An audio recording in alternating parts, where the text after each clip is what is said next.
मैं Vinod Kumar Singh, TS college Hisua, Magadh विश्वविद्यालय बिहार की ओर से हिंदी विभाग में आज की जो बातचीत है वो इस पर केंद्रित है कि हिंदी साहित्य के इतिहास में जब हम लोग कल बातचीत कर रहे थे तो हमने देखा है कि छायावाद की भूमिका अर्थात उसकी केंद्र बिंदु क्या है। आज की जो बातचीत होगी वो इस पर होगी कि जब केंद्र बिंदु बनारस को हमने तय कर लिया, क्योंकि आप सबको मैं कल बताया कि ये जो छायावाद है, ये जो प्रतीकवाद है, ये जो रोमांटिसिज्म है, ये जो स्वच्छंदतावाद है, ये चार नाम से इनको जाना जाता है। और इस प्रतीकवाद को और इस अगर छायावाद को हम कहें तो ये यूरोप का दिन है। कल बातचीत हुई है, वर्ड्सवर्थ इसके बड़े कवि हैं।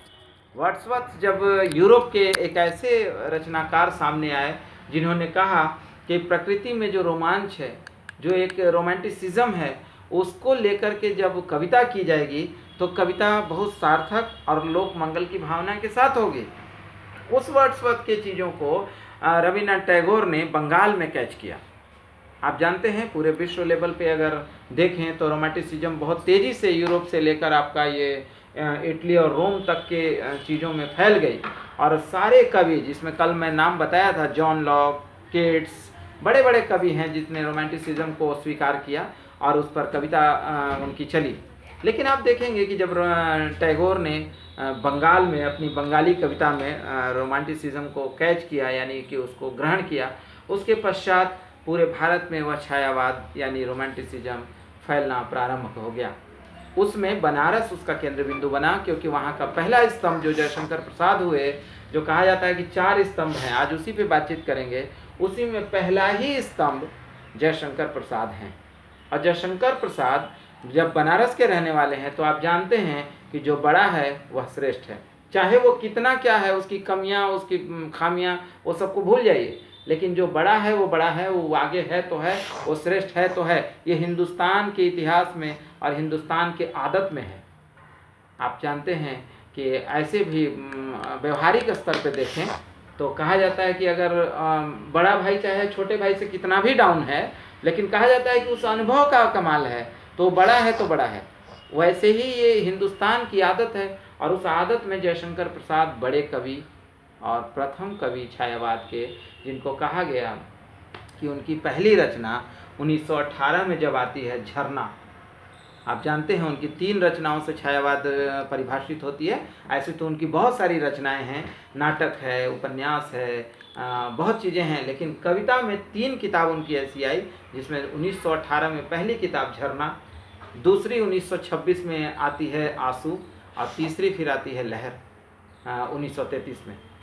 ये 3 किताबें जो कि छायावाद को परिभाषित करती है, और इसी छायावाद की परिभाषा को जयशंकर प्रसाद तय करते हैं, जहाँ वो प्रतीक में चीज़ों को कहते हैं। यह देश गुलाम है, डायरेक्टली यानी कि सामने सामने आप कह नहीं सकते, तो इनडायरेक्टली कहा जाता है कि अगर बहुत सुंदर कोई है तो कहा जाएगा चांद आज बहुत सुंदर है, वातावरण आज बहुत अच्छा है, आज हरियाली है।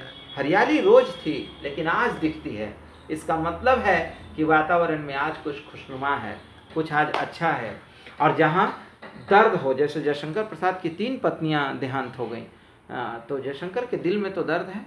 तो जयशंकर की कविता वहाँ जो चली वो आप समझते और जानते हैं कि उज्ज्वल गाथा कैसे गाऊं मधुर चांदनी रातों की, अरे खिलखिलाकर हंसते हुए उन बातों की, मिला कहाँ वह सुख जिसका मैं स्वप्न देखकर जाग गया, आलिंगन में आते आते मुस्का कर वह भाग गया, सुनकर क्या तुम भला करोगे मेरी भोली आत्मकथा, अभी समय तो नहीं थका सोई है मेरी मौन व्यथा। ये जयशंकर की पंक्ति है। ये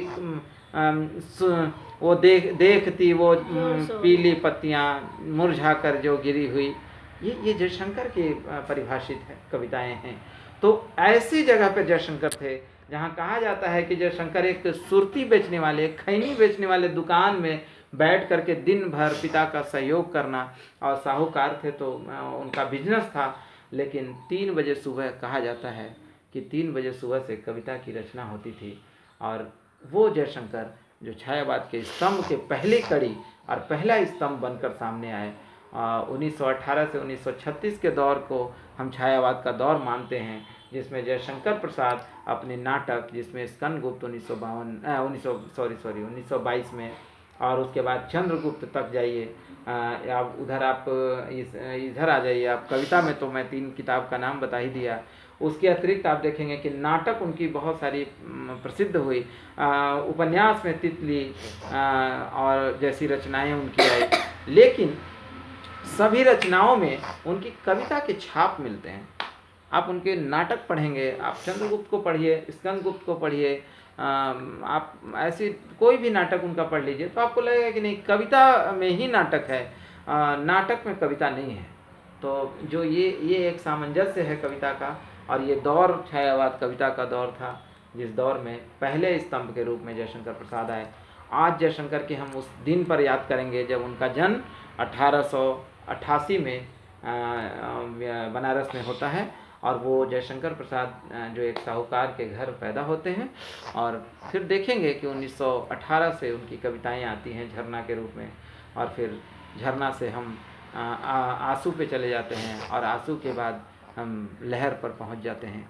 और ये रचनाएं उनकी इतनी प्रसिद्धि लेती हुई है कि स्तंभों में, हिंदी साहित्य के इतिहास में नहीं बल्कि हिंदी की कविता में अगर कोई छायावाद का सूर्य उदय किया तो वो उदय करने वाले का नाम है जयशंकर प्रसाद। आप यह कह सकते हैं कि निराला की जूही की कली 1916 में आती है और क्यों नहीं छायावाद की प्रारंभ यहाँ से मानी जाए। तो ये बात सच है कि निराला ने बीज बोने का काम तो किया। जूही की कली में 1916 में निराला की जो कविता संग्रह आती है उसमें निराला ने छायावाद को तो परिभाषित नहीं कर सके, लेकिन एक चीज़ उन्होंने किया ज़रूर कि छायावाद के जो उसको कह सकते हैं कि छायावाद की जो उसमें प्रवृत्तियां हैं, विशेषताएं हैं, वो मौजूद हैं, लेकिन कुछ कड़ियां टूट रही थी।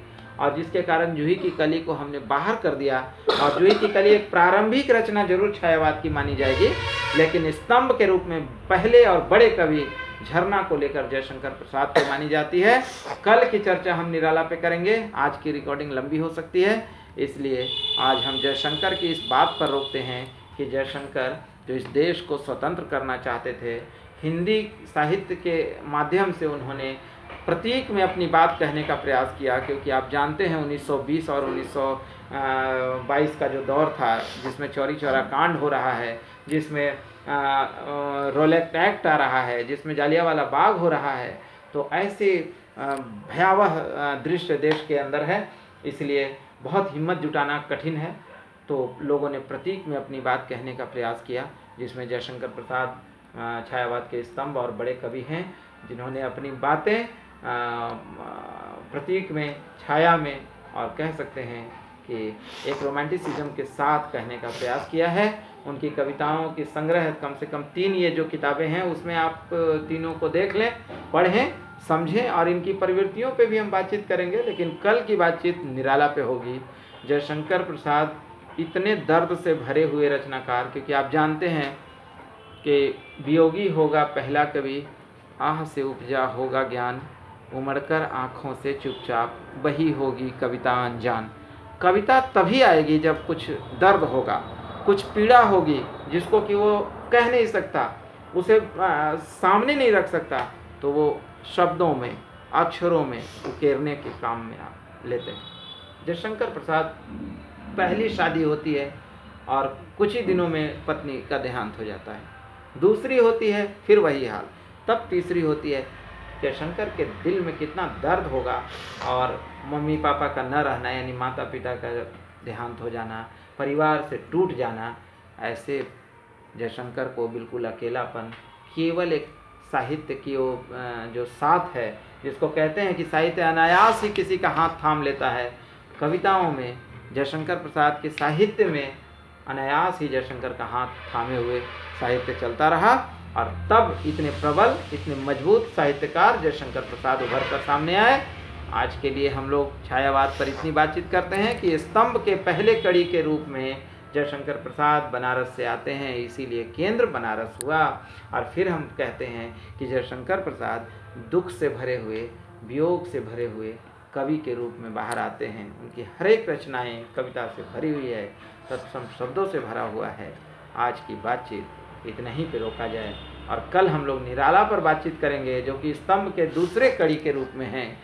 कल उनकी बातचीत होगी। आज के लिए इतना ही। बहुत बहुत धन्यवाद। नमस्कार।